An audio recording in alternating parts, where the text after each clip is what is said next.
camera, action. My life has been one of an adventure. I've experienced pirating, being a hobo. I've been rich, I've been poor. I've lived in a box before. But what has given me the greatest joy has been my writing, and what makes my writing strong is the adventures that I've had throughout my life. Before I get to my big adventures, let's start off small, like, my birth. I was born in San Francisco, California in 1876. The woman that gave birth to me, her name was Flora Wellman. She's an unmarried woman with a wealthy background. My dad, he just fled.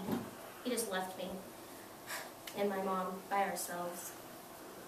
His name is William Cheney. He's a journalist, lawyer, and major figure in the development of American astrology.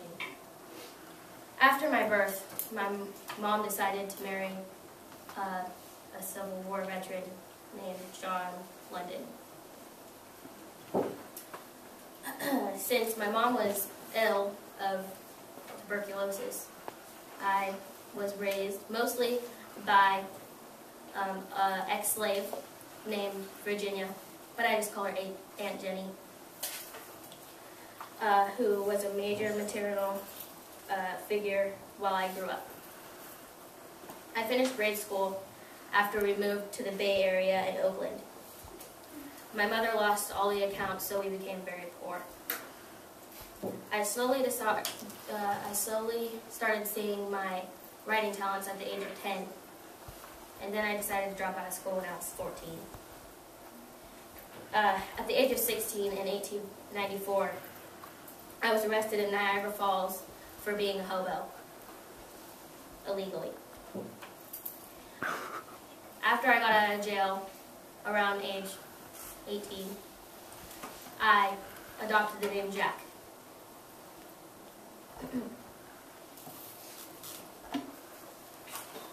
I worked hard labor and pirated for oysters on San Francisco Bay. I served on a fish patrol and captured poachers. I sailed the Pacific on a sealing ship. I joined Kelly's army of unemployed working men. I hoboed around the country and returned to attend high school at age 19.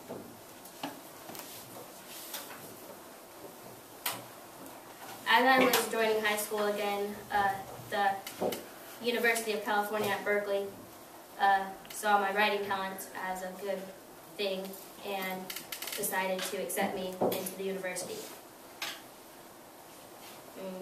I cautiously chose to become a writer to escape the horrific prospects of life as a factory worker. I studied with other writers,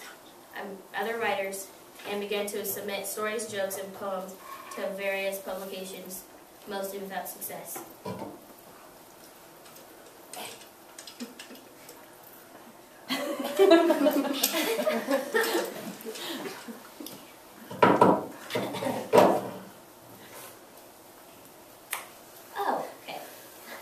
I wrote my first novel in 1900 called The Son of the Wolf.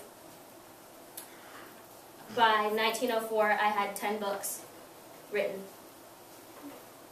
My books are based on the Alaskan setting because as a hobo and as a pirate, I sailed over to Alaska because I guess then they had good oysters, So I sailed over there, and I really got inspired by the Yukon.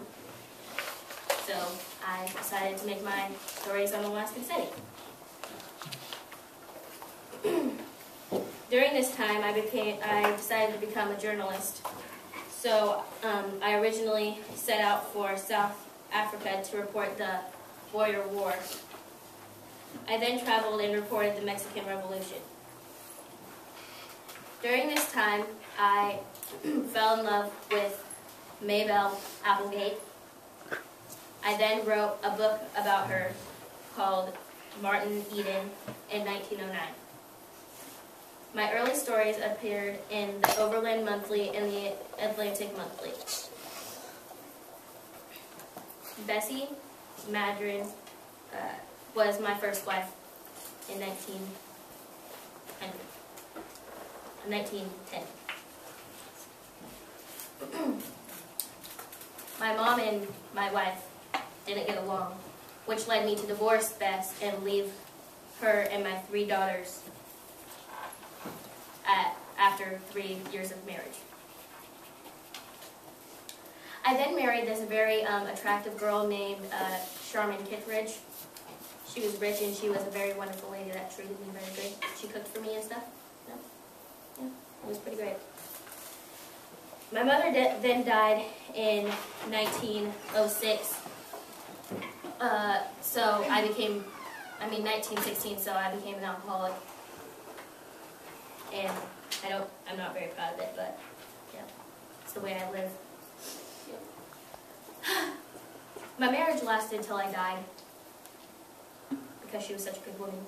I had 2 children by Kittredge. Their names were Bessie and Joanne, because even though I left my wife, I still had strong feelings for her because she was my second love. I wrote a book about my marriage life called The Little Lady of the Big House,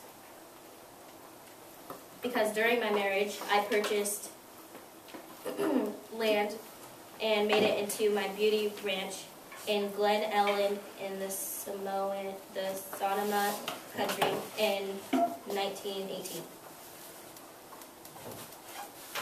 Towards the end of my life, I was told my kidneys were failing by my doctor. My doctor told me that. My beautiful ranch burnt down to the ground, so that made me even more of an alcoholic, and I was deep in debt. So that made me even more of an alcoholic, so I was stressed out. A few months before my death, I resigned from being a politician and a journalist altogether. It was just too much stress. My debts, my alcoholism, my illness, and fear of losing my creativity darkened the last years of my life. I died on November 22nd, 1916, of gastrointestinal uremia. Throughout my life, I channeled my adventures into art. As I later reminded myself, Jack, put all those things which are yours into stories. Don't narrate, paint, draw, build, create. Thank you for having me in your classroom.